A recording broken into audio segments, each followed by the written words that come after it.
기도의 삶 제18과 고백의 단계. 예수님이 십자가에 죽으심으로 죄를 회개하는 자에게는 그 보혈로 깨끗게 됩니다. 죄를 용서받고 나면 다른 사람을 용서할 수 있게 됩니다. 다른 사람을 용서하게 되면 자비의 하나님으로부터 용서받을 수 있다는 확신을 갖게 됩니다.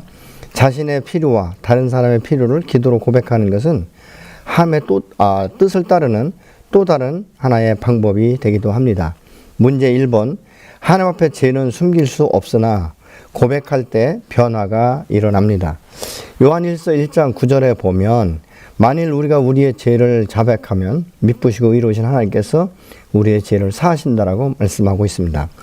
잠언 28장 13절에 보면 자기의 죄를 숨기는 자는 형통하지 못하나 죄를 자복하고 버리는 자는 불쌍히 여김을 받는다라고 말씀하고 있습니다.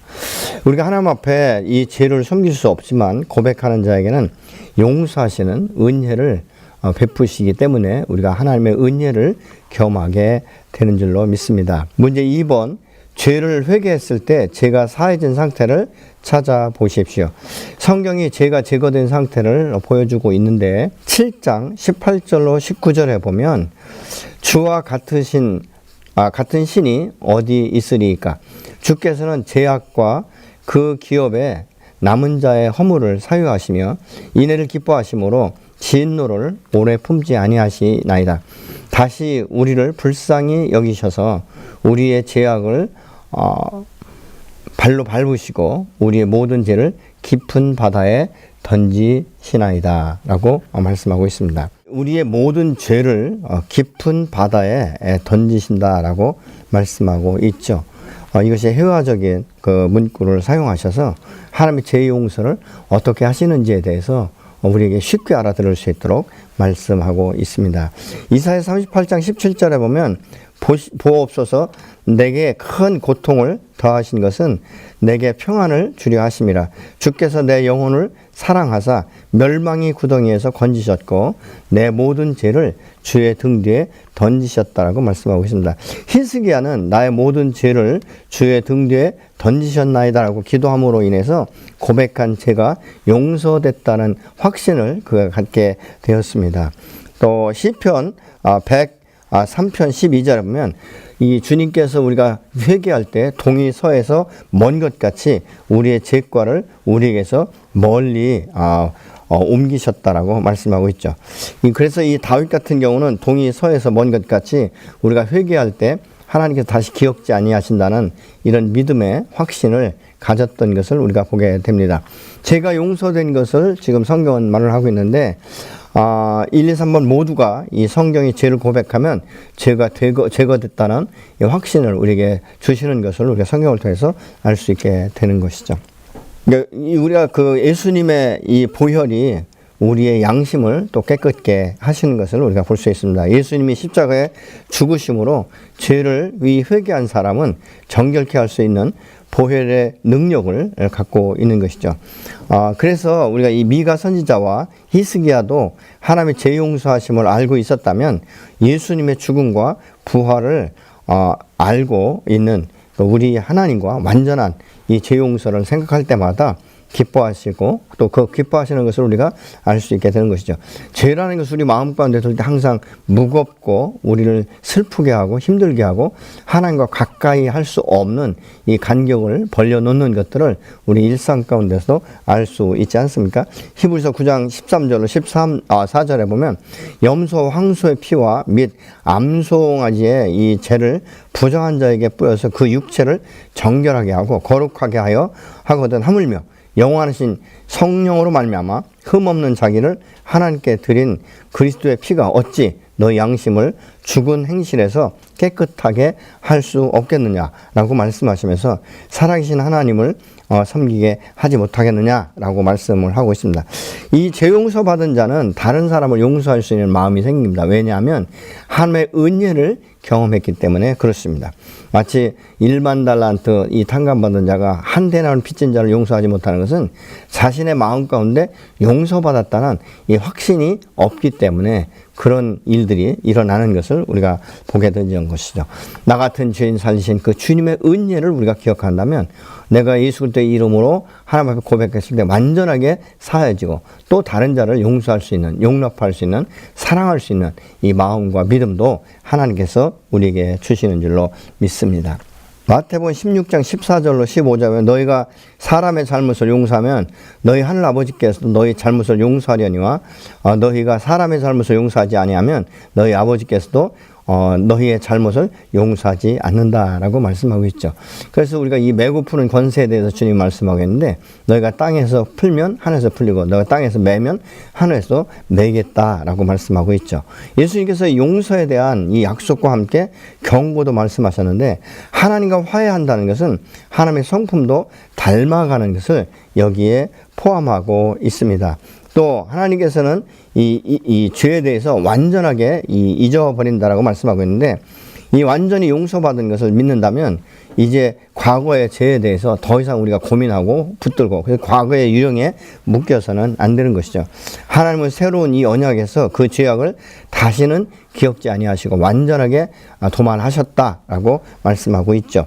에레미야 31장 34절에 보면 그들이 다시는 각기 이웃과 형제를 가리켜 이르기를 너는 여호와를 알라 하지 아니하리니 이는 작은 자로부터 큰 자까지 다 나를 알기 때문이다라고 말씀하고 있습니다. 내가 그들의 악행을 사하고 다시는 그 죄를 기억하지 아니하리라 여호와의 말씀이니라 라고 말씀하고 있습니다. 그래서 우리가 이 죄를 내가 고백하지 않을 땐 우리 기억 속에 우리 마음 가운데 또 이 하나님 안에서 위축된 마음을 갖지만 우리가 주님 앞에 죄를 완전하게 그 내 마음 중심에서부터 회개할 때 하나님 우리의 죄를 완전하게 도말하시고 예수 그리스도의 보혈로 정결케 하시고 우리를 새롭게 세우시는 역사가 일어나게 될 줄로 믿습니다. 이 이사야서 43장 25절에 보면 나는 나를 위하여 내 허물을 도말하는 자니 내 죄를 기억하지 아니하리라고 말씀하고 있죠. 사실은 우리가 주님께서 용서하신 죄를 내가 계속적으로 기억하고 주님 앞에 나간다는 것은 하나님에 대한 신뢰가 없기 때문에 그런 것입니다.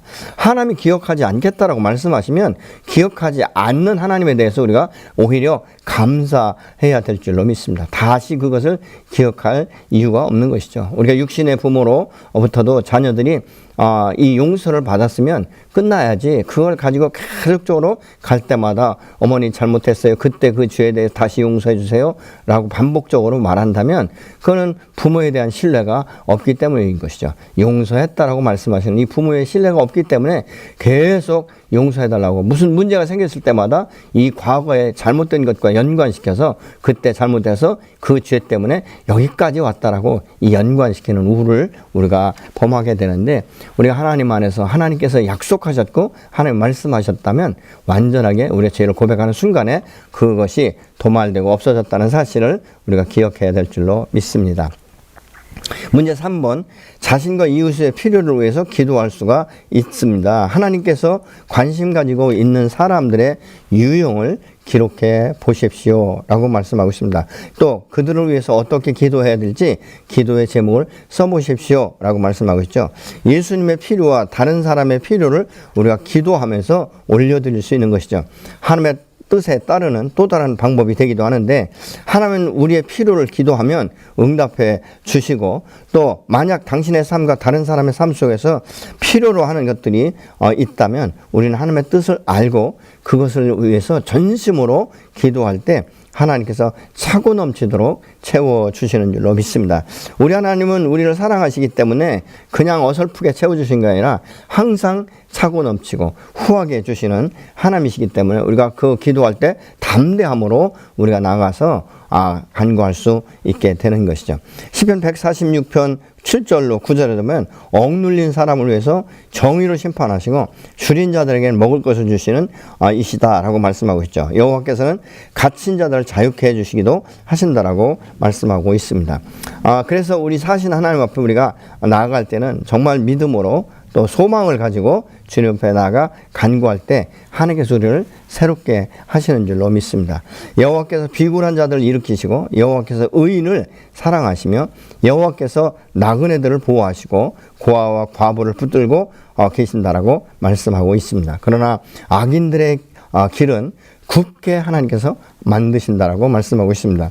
누가복음 4장 18절에 보면 주의 성령이 내게 임하셨으니 이는 가난한 자에게 복음을 전하게 하시려고 내게 기름을 부으시고 나를 보내서 포로된 자에게는 자유를 선포하고 눈먼 자에게는 다시 보게 함을 전파해서 눌린 자를 자유케 하신다라고 말씀하고 있습니다. 하나님께서 관심 가지고 있는 이 유형은 뭐냐면 억압받는 자, 줄인 자, 갇힌 자, 비굴한 자, 소경, 의인, 객, 고아, 과부 등의 필요를 따라서 관심을 가지고 계시고 그들의 필요가 무엇인지를 살피시고 먼저 찾아오시고 우리에게 기도하게 하시고 응답하시는 줄로 믿습니다.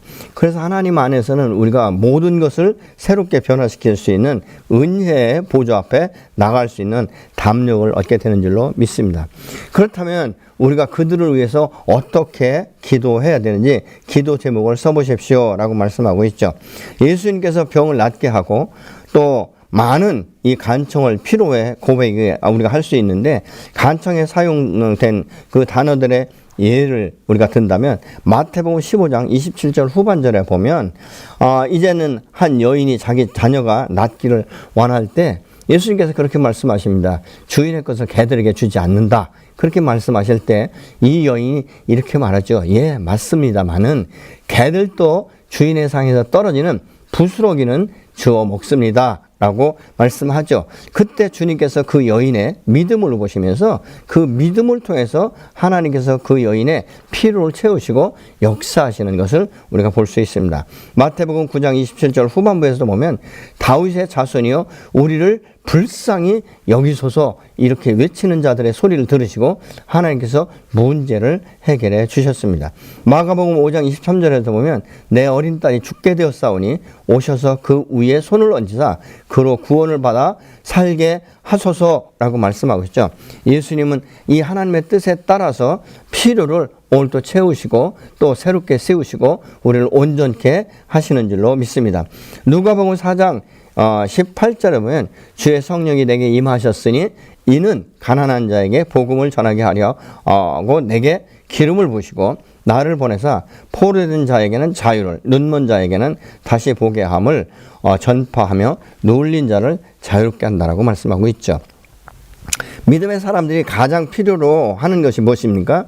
육체적인 것도 중요하지만 우리는 영적인 것들인 것을 먼저 기억해야 되는 것이죠. 우리는 구원과 이 영적 성장을 위해서 우리가 기도하고 우리의 삶 속에서 성령의 축복과 역사와 능력을 함께 경험하고 또 주님께서 주시는 그 성령의 능력을 통해서 우리 다른 이웃을 치유하고 회복하고 그들을 세워주는데도 우리가 이 믿음 안에서 사랑의 헌신이 필요한 줄로 믿습니다. 그래서 여러분의 그 손길, 여러분의 언어, 여러분들의 그 축복, 여러분들의 중보기도는 오늘 또 살아 역사하시는 하나님 앞에 상달되고 반드시 아름다운 것으로 열매 맺게 하실 줄로 믿습니다. 그래서 우리가 믿음 안에서 이 믿음의 공동체 안에서는 성도가 서로를 사랑하고 서로 위로하고 서로 세워주는 이것이 얼마나 중요한지 모릅니다. 성도 안에서의 교제는 정체성과 신분과 권위와 이 가치관에 대해서 더 확신을 주고 우리가 한 몸을 이룰 때 더 강건해지는 이 능력, 이 역사를 우리가 함께 경험하게 될 줄로 믿습니다. 사도 바울에게 이 복음 전하는 것은 사명이었어요. 그러나 그가 복음을 전할 수 있게 하신 그 하나님의 은혜에 대해서는 늘 감사가 이루어졌고 감격된 마음으로 이 마음속에서 솟아나는 이 열정을 어떻게 감당할 수 없어서 그가 어느 곳에 가든지 복음을 증거하고 예수 그리스도의 생명을 그들 안에 씨앗으로 뿌리게 된 줄로 믿습니다. 고린도전서 9장 16절에 보면 내가 복음을 전할지라도 자랑할 것이 없으면 내가 부득불할 일이라 만일 복음을 전하지 아니하면 내게 화가 있을 것이다라고 사도 바울은 그렇게 말을 하고 있어요. 얼마나 영혼을 사랑하고 얼마나 주님을 사랑하고 주님의 은혜가 무엇인지를 그가 경험했기 때문에 그렇습니다. 문제 4번. 고백은 하나님과의 관계만이 아니라 이웃과의 관계에서도 이루어져야 합니다. 어떻게 해야 하는지 기록해보고 적용점을 찾아보십시오. 야고보서 5장 16절에 보면 그러므로 너희 죄를 서로 고백하며 병 낫기를 위하여 서로 기도하라 라고 말씀하고 있죠. 여러분, 왜 우리가 이웃과 함께 이 자기의 죄를 고백하는지 아십니까? 이 고백은 엄청난 이 힘이 있어요. 자기가 속 안에 품어두는 것과 오픈하는 것과는 천지 차이가 되는 것을 우리가 볼 수 있게 되는 것이죠. 내 속에 있는 이 어둠의 것들을 사실은 고백이라는 것은 빛 안에 드러내는 것이고, 특별히 이웃과의 관계 가운데 서로가 서로를 정결케 하는 이런 하나의 이 도구가 되기도 하기 때문에 그렇습니다. 고백은 합심기도 함으로 인해서 자유케 된다는, 또 치유된다는 이 의미를 함께 담고 있기 때문에 합심기도는 놀라운 역사를 일으키게 되는 줄로 믿습니다. 그러나 우리가 합심기도할 때도 상습적으로 죄를 범하는 이 영역에는 얼마나 우리가 더 효과적으로 이런 역사들이 나타나는지. 여러분, 기도는 어둠을 내쫓고 모든 질병을 치유하고, 그래서 기도 이에는 이런 유가 날 수 없다라고도 성경은 말씀하고 있는 것이죠. 때로는 사람들은 죄 씻음을 받기 위해서 다른 사람에게 짐을 지울 수도 있지만, 이 경우에는 치유보다 다른 사람에게 상처를 주게 되는 결과를 가져오게 됩니다. 하나님의 참된 치유는 자신과 다른 사람들을 포함해서 완전하게 회복시키는 데 있습니다. 다른 사람에게 상처를 주지 않고 주님에게서 이 치유받을 수 있는 이 고백, 중보기도가 저와 여러분 안에 있어야 될 줄로 믿습니다. 이웃과의 관계에서 그럼 고백을 어떻게 하는가? 이 공적인 고백은 제한되어져야 되고, 다른 사람의 사생활을 침해하거나 비평하거나 판단해서는 안 됩니다. 기도를 빙자해서 다른 사람을 욕되게 하고 다른 사람을 어렵게 하고 판단자, 이 심판자의 위치에 서는 것은 교만이기 때문에 그 또한 만약 우리가 범했다면 회개해야 될 줄로 믿습니다. 그렇다면 이 말씀에 대해서 우리가 어떻게 적용해야 되는지 그 적용점을 찾아볼 필요가 있는 것이죠. 여러분 주변에 여러분을 위해서 중보하는 사람이 몇 명이나 되십니까?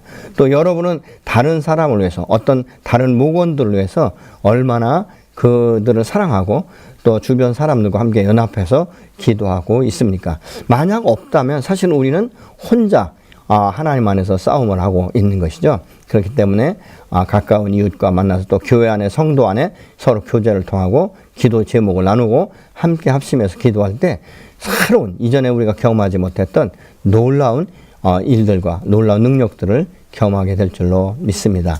문제 5번.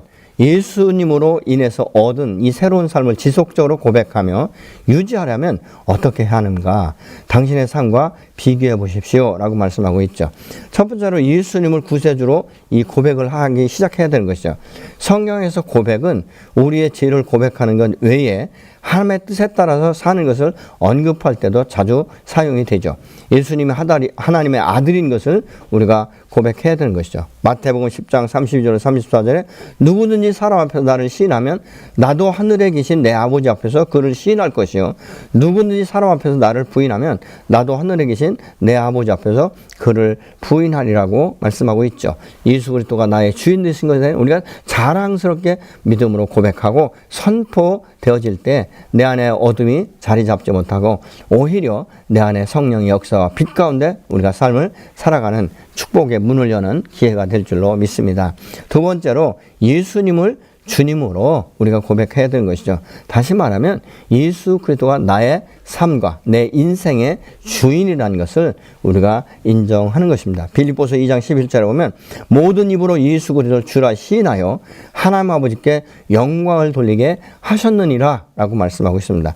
마태복음 16장 16절에 보면 베드로의 고백인데 주는 그리스도시며 살아계신 하나님의 아들이시니라 이렇게 고백하고 있지 않습니까?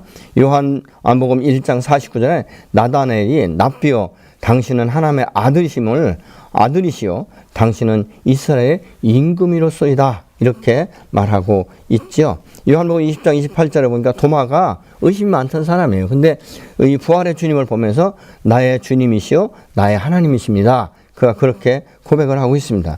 여러분은 예수님을 자신의 주님으로, 거룩하신 분으로, 왕으로, 또 하나님으로 삶 가운데서 계속적으로 고백하고 인정하고 계십니까? 그렇다면 여러분의 인생은 이제는 여러분이 주인 돼서 스스로 책임지려고 하지 말고 주님이 우리의 책임자가 되시기 때문에 내가 내 인생 전체를 주관한 것이 아니라 그분 앞에 모든 주권을 내어드리고 주께서 주관하시는 대로 우리가 순종해서 한 걸음 한 걸음 나아갈 때 정말 믿음 안에 승리하는 그런 믿음의 주요 온전케 하신 이인 날마다 우리가 그분을 바라봐야 될 줄로 믿습니다.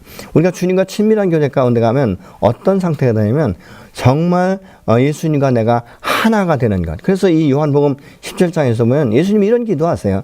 내가 아버지와 하나 된 것처럼 저들이 나와 하나가 되었고 내가 저들과 하나 된 것처럼 아버지와 저들이 하나 되기를 원합니다 라고 말씀하고 있는 것이죠.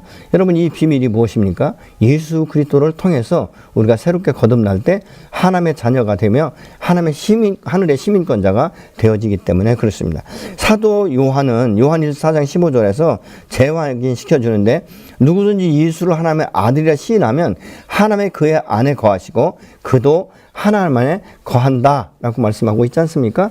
갈라디아서 2장 20절은 어떻습니까? 내가 그리스도와 함께 십자가 못 박혀 죽었나니 그런즉 이제는 내가 산 것이 아니라 나를 사랑하사 나를 위해 자기 몸을 버리신 예수 그리스도께서 내 안에 산다 라고 말씀하고 있죠. 문제 6번 그리스도인의 삶 가운데 찾아야 하는 것 중에 하나가 그리스도 안에 새로운 삶의 의미를 발견하는 것입니다. 당신은 어떻게 하십니까? 아담은 하나님의 형상대로 창조되었지만 타락하고 죄를 범함으로 인해서 하나님의 영적인 형상이 파괴되었기 때문에 하나님과 교제할 수가 없었습니다. 그러나 두 번째 아담인 예수 그리스도께서는 새로운 삶을 우리에게 나타내 보여주셨는데 바로 하나님께서 육신을 입고 이 땅 가운데 오셔서 이 땅의 모든 죄인들을 위해서 십자가에서 죽으셨고 예수 그리스도를 믿을 때 고린도후서 5장 17절에 보면 이전 것은 지나가서 보라 새 것이 되었다 이렇게 말씀하고 있지 않습니까? 예수 믿고 거듭난 사람은 새로운 피조물로서 삶을 살아가야 되는데 때때로 우리는 옛 사고방식에 의해서 하나님의 뜻을 따르지 않고 내 뜻대로 세상적인 방법으로 살아가기에는 실수를 때로는 범할 때가 있습니다. 그럴 때 즉시 깨닫고 우리는 돌아서서 주님은 나의 주인이시며 나의 왕이시며 내 인생의 전반적인 것을 책임지시는 분이시다라는 이 고백이 있어지고 사실 우리가 편하게 사는 것은 그 주인이 말씀하시는 대로 내가 순종하는 것이죠. 예수님 뭐라고 말씀합니까? 내가 이 땅에 와서 내 마음대로만 한 것이 아니라 나를 보내신 이의 뜻을 따라서 내가 살아간다라고 주님도 말씀하고 있지 않습니까? 그렇듯이 우리가 예수 믿으면 새로운 피조물이 되었고 새로운 하나님의 자녀로 신분과 권위가 우리가 상승되지 않습니까? 그렇기 때문에 그 주님을 알고 우리가 살아계신 하나님 전능하신 하나님 안에서 살아갈 때 여러분이 이전에 경험하지 못했던 크고 비밀한 것들을 깨달을 뿐만 아니라 승리하는 이 축복의 삶을 살게 될 줄로 믿습니다. 그렇기 때문에 항상 우리가 옛사람의 정서로 돌아갔을 때 내가 새로운 피조물이라는 것을 인식하고 내가 새 사람이 되었다는 것을 확신하면서 바로 돌아설 때 하나님께서 우리를 빠르게 회복시키시고 우리에게 확신을 주시고 담력을 주시고 승리케 하시고 이 세상을 능히 이길 수 있도록 축복해 주실 줄로 믿습니다. 그래서 우리는 새 사람을 입어야 되는데 에베소서 4장 24절에 하나님을 따라 의와 진리와 거룩함으로 지으심을 받은 새 사람을 입으라 이렇게 명령하고 있습니다. 두 번째 새 생명 가운데에서 우리가 행해야 되는데 로마서 6장 4절에 보니까 그러므로 우리가 그의 죽으심과 합하여 침례를 받음으로 그와 함께 장사되었나니 이는 아버지의 영광으로 말미암아 그리스도를 죽은 자 가운데서 살리신 것 같이 우리로 또한 새 생명 가운데 행하게 하려 하십니다 라고 말씀하고 있습니다. 세 번째로는 이 영적인 새로운 것으로 우리가 섬겨야 되는데 로마서 7장 6절에 보면 이제 우리가 얽매였던 것에 대하여 죽었으므로 율법에서 벗어났으니 이러므로 우리가 영의 새로운 것으로 섬길 것이요 율법 조문에 묵은 것으로 아니할지니라 라고 말씀하고 있습니다. 여러분 새로운 피조물은 하나님의 뜻에 따라서 온전히 살았던 바로 예수 그리스도를 닮아가는 것. 고린도 전서 11장 1절의 말씀처럼 내가 예수 그리스도를 본받는 자 된 것 같이 너희는 나를 본받는 자가 되라고 말씀하고 있지 않습니까? 그렇기 때문에 새로운 피조물이 하나님의 뜻을 따라서 흔들림 없이 좌로나 치우치지 아니하고 온전히 살아계셨던 이 주님. 그래서 고린도전서 15장 49절에 보면 우리가 흙에 속한 자의 형상을 입은 것 같이 또한 하늘에 속한 자의 형상을 입으라고 말씀하고 있습니다. 우리가 하늘에 속한 이 형상을 입도록 모든 노력을 우리가 기울이고 주님 앞에 기도할 때도 나의 욕심이 채워지는 것이 아니라 우리는 먼저 주님의 나라와 의를 구하면 이 모든 것을 너에게 더하리라고 말씀하시는 그 말씀 앞에 신뢰하면서 여러분의 삶이 형통케 되고 풍성케 되고 창대케 되고 여러분의 삶의 지경이 넓혀지시기를 예수의 이름으로 부탁하고 축복합니다. 하나님과 함께 살아가는 이 당신의 이 성품을 알아보라 라고 말씀하고 있죠.